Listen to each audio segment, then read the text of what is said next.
សួស្តីបងប្អូនទាំងអស់គ្នាថ្ងៃនេះមក unboxing កាដូដែលទទួលបានពីបងប្រធានចាបងប្រធានសម្បត្តិមនី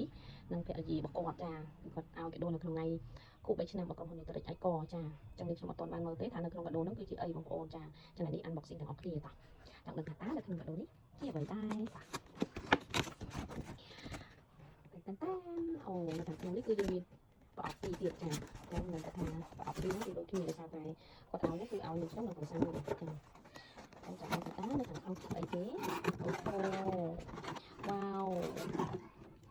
អូយស្អាតខ្លាំងណាស់បងប្អូនចាឆ្នាំមុននេះខ្ញុំទទួលបានម្នាក់មួយឈុតដូចគ្នាប៉ុន្តែគាត់តែជា logo ក្រុមហ៊ុន Nutrix ទេបងប្អូនតែឆ្នាំនេះអស្ចារ្យខ្លាំងមែនតើដោយសារតែមានទាំងអក្សរអបអរសាទរវិធីគម្រប់គប់អីឆ្នាំក្រុមហ៊ុន Nutrix ឯកទៀតអូ my god អូយស្អាតខ្លាំងមែនតើ